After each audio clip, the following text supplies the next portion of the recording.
families would gather around their TV, or back in the 70s, families would gather around their TV to watch a show, The $6 Million Man. And in this show, this introduced a quote, "We have the technology, we can rebuild him." Now, fast forward to today, and the amazing technology that was used in this show is now become science fiction, has now become science fact. Hello, my name is Nicholas McKinley. I'm in Paulding County 4-H. I'm in the 8th grade, and I go to Holy Spirit Preparatory School.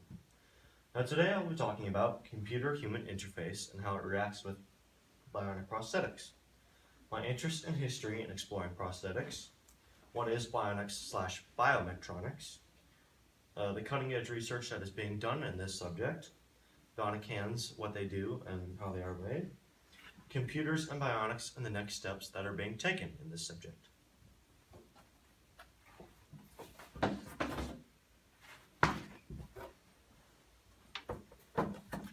Now, ever since I've been a young boy, I've had a huge interest in building things in computers. And so my first step into this subject was going to Georgia Tech, the Center for Prosthetic and Orthotic Research and Education. And when we went there, we met a man, and his name is Mr. Robert Kistenberg. And this first meet with him is what inspired me to go further into the subject of prosthetics. And so my second step after that was to go back to him, and he helped me make my own robotic hands for my science fair. And then the final step after that was to visit an actual prostheticist, an actual prosthetic company. And so the definition of bionic is utilizing electronic devices and mechanical parts to assist humans in performing difficult, dangerous, or intricate tasks, as by supplementing or duplicating parts of the body, having superhuman strength, as in the show, The $6 Million Man. Now the difference between bionic and biometronic is actually that they have the same definition, except bionic is the term that normal people would use, and biometronic is the term, or it's the scientific term.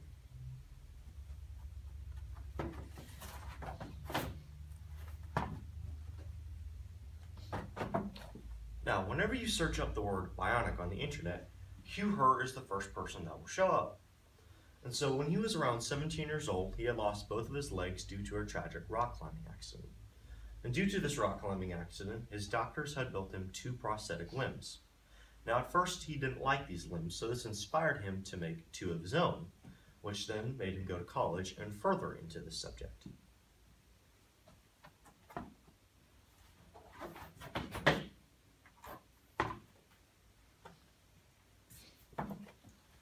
Now, there are around 3 universities that go further into the subject, which is Johns Hopkins University, and what they're focusing on is anthropomorphic form or factor and appearance, so that the prosthetic limb looks like a normal limb.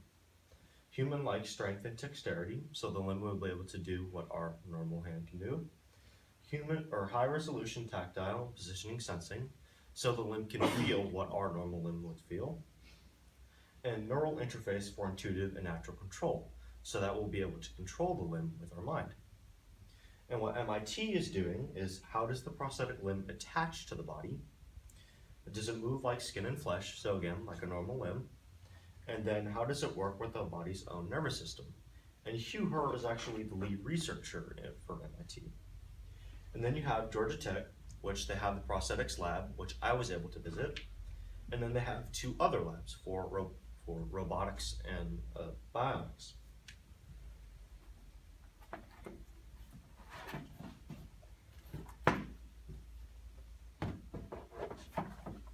Now, the prostheticist that I was able to interview, his name is Taylor Jones, and he works at Hanger Prosthetics, which is currently the largest prosthetic producing company in the world. And so when I went there, the prosthetic that he showed me was called the Be Bionic Hand, which with this Be Bionic Hand, it has to be programmed by a computer. And when it's programmed, it has 8 positions that the hand is able to go with. It has 8 positions, and it has 4 which are immediate. 2 with the thumbs up and 2 with the thumb down.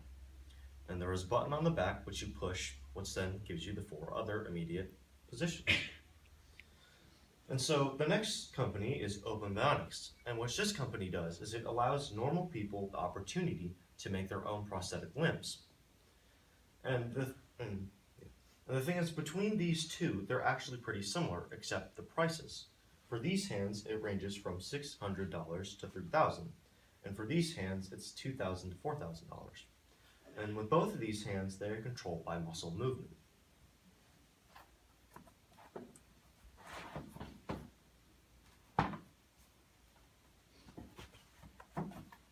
Now, these new hands that are being made are controlled with neural interface, which again means they are able to be controlled with your mind.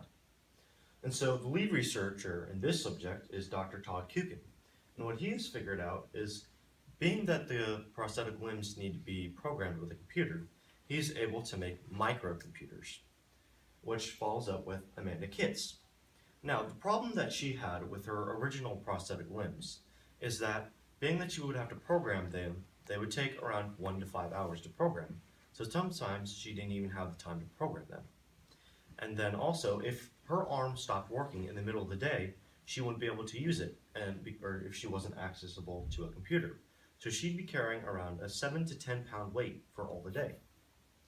Now, with these microcomputers, what she is able to do, not only has they decreased the time, about 1 to 5 minutes, also if her arm breaks down, she can program it anywhere. And so the next steps that I have taken in this subject is I have brought my Lego Mindstorm, which is about the same concept of this.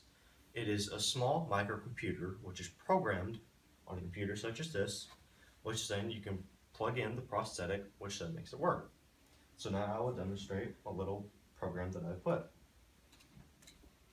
Which is simple, but I'm just picking up this Coke can. See, you can then pick up the Coke can, which is programmed on this small brick. Now, while I was making the Lego Mindstorm, I had thought of a really cool idea. So what if for the next steps in this subject, people could program their prosthetic limb on their phone, so they wouldn't even have a need for a microcomputer?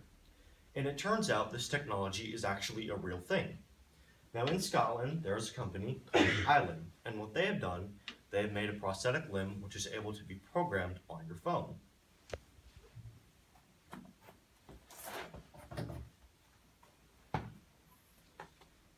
Now today, I've talked about how computer and human interface reacts with bionic prosthetics, my interest in history and exploring prosthetics in robotics, what is bionics/biometronics, the cutting edge research that is being done in this subject, bionic hands and how they are made and what they do, computers and bionics, and the next steps that are being taken in this subject. Thank you for watching my presentation, and I hope you enjoyed.